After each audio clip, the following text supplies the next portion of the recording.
Howdy, and welcome to the Allied Air Power Podcast, NATO's sole broadcast that patrols the full spectrum of air, space, and cyberspace. I'm your host, Jose Houdini Davis. From AirCom at Ramstein Air Base, Germany, thank you for tuning in on this side of the new year in 2026.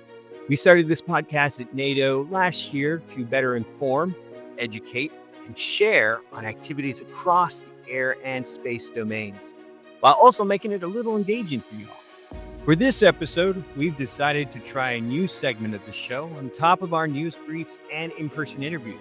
We call this the Deep Dive. And in our deep dives, we want to jump into particular activities and topics pertinent to air and space power. No broad strokes here, folks. We're going to go deep on things that matter to the mission of NATO Allied Air Command, being mindful, of course, of onset. So for this new deep dive episode, we're going to use our recent NATO training as our starting point to unpack one of the most practical mission sets in Allied air power, F2T2, or Find, Fix, Track, and Target.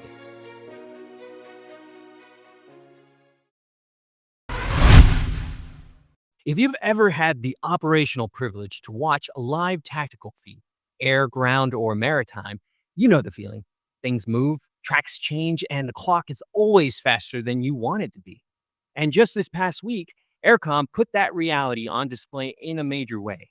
On March 4th and 5th, 2026, Allied Air Command led two back-to-back Flexible Deterrent Option Missions, or FDOs, across NATO's joint operation areas from Romania to the Baltics, under Enhanced Vigilance Activity, Eastern Sentry. The first focused on counter anti-access area denial training near MK Air Base in Romania. And then the second, on March 5th, was a Find, Fix, Track, and Target mission involving air, land, cyber, and space coordination across the northern area of operations. And I'll say this up front. F2T2 is not just an Air Force thing. It's not even a pilot thing.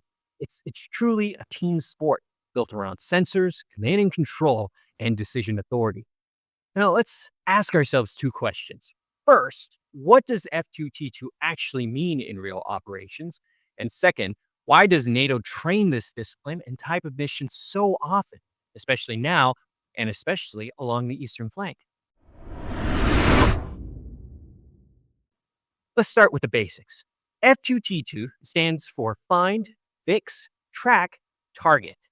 But in a lot of doctrine, you'll see the full loop described by this official acronym, F2T2EA, or Find, Fix, Track, Target, Engage, and Assess. That longer version matters because it reminds us that the job isn't just complete because someone found a target. The job is complete when you create the right effect and you understand what happened afterward.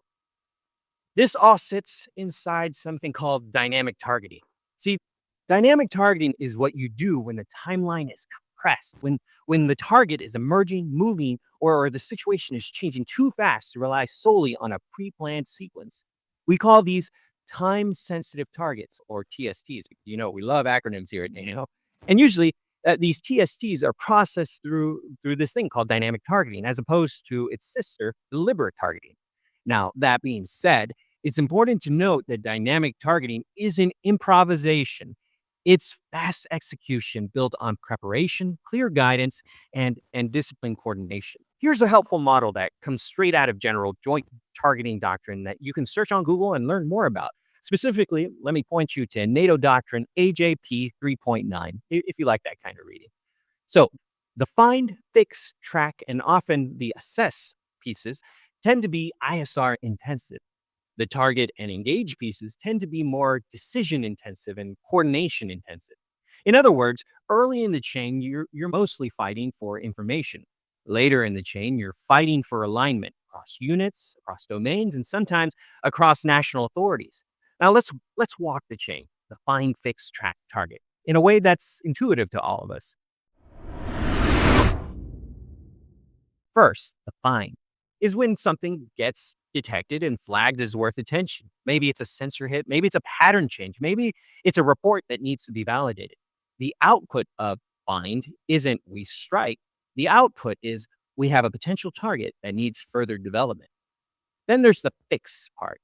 Fix is when you turn possible into actionable. And actionable has two requirements. You know what it is, enough to meet identification requirements at least, and you know where it is with sufficient accuracy. That matters because it anchors something people forget. Fast way is useless if it's wrong. Next, we get to the track portion. Track is exactly what it sounds like. We keep eyes or sensors on the thing long enough to maintain custody.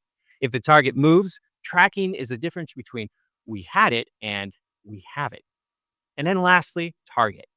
Target is the decision point. You determine the course of action and coordinate the means, kinetic or non-kinetic, consistent with guidance, deconfliction measures, and rules. Now, where this gets really NATO relevant is the moment you add the real world, because in a NATO context, you're almost always managing A, multiple platforms, B, multiple nations, and C, multiple command and control nodes, all operating at the speed of relevance. A good way to explain this dynamic without getting it overly technical is to highlight what airborne and ground-based command and control do for the chain. For example, during the March 5th F2T mission, Allied aircraft operated across a wide geographic area, while control and reporting centers in Poland, Estonia, and Finland helped provide ground-based command and control, cross-domain coordination, and notional target communication. NATO's Combined Air Operations Center there in Udom, Germany, served as key C2 monitoring the airspace.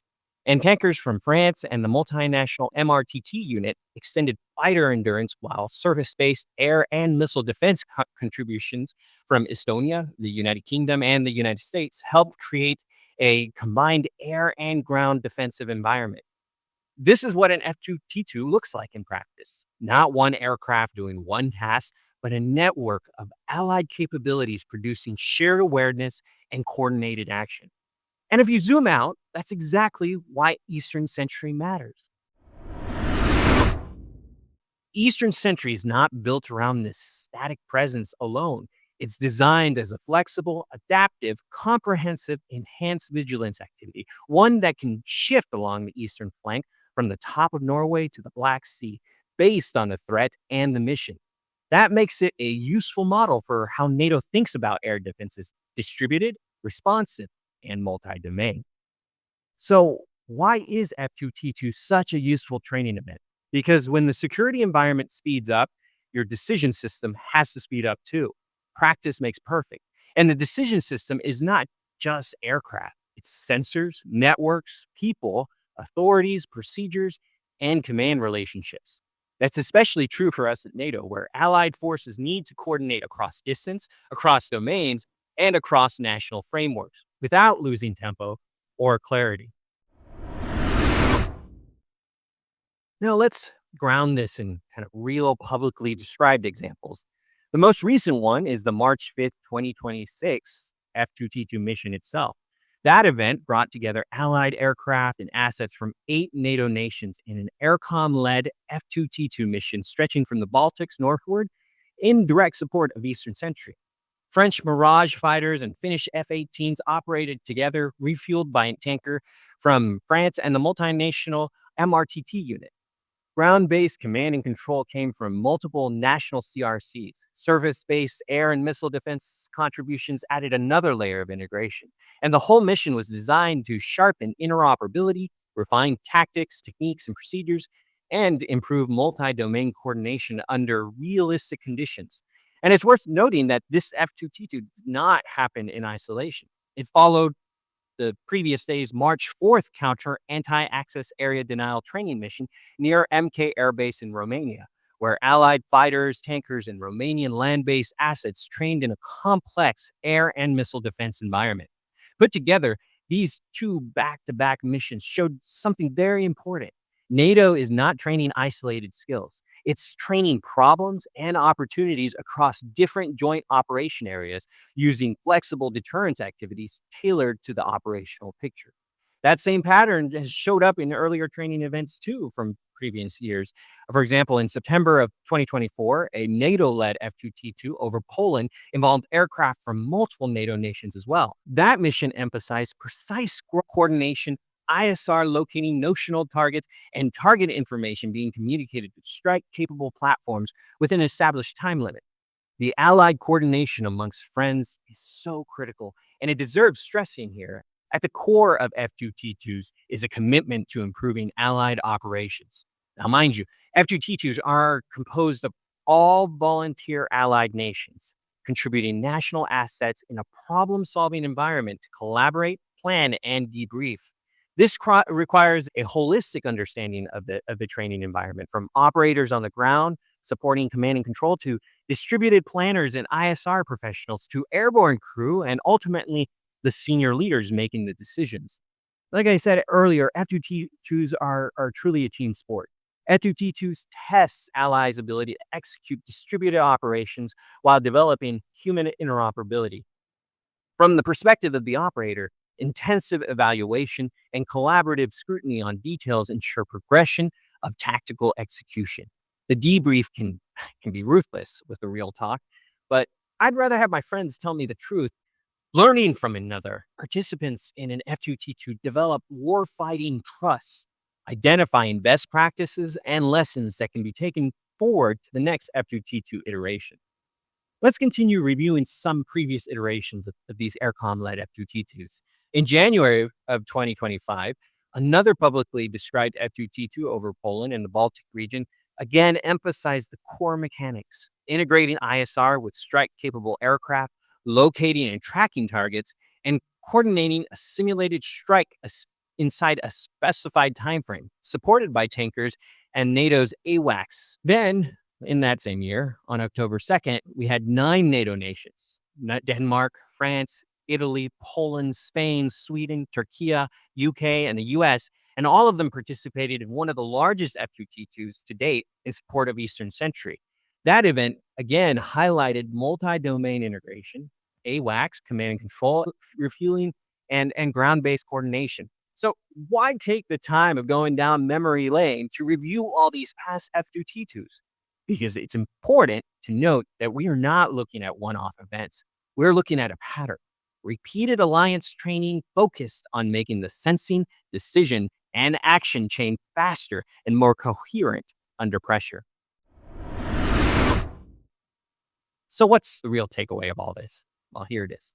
F2T2 training is not just about whether a fighter can hit a target. It's about whether an alliance can build a shared understanding fast, maintain custody, coordinate and deconflict, make decisions, and execute effects consistent with guidance.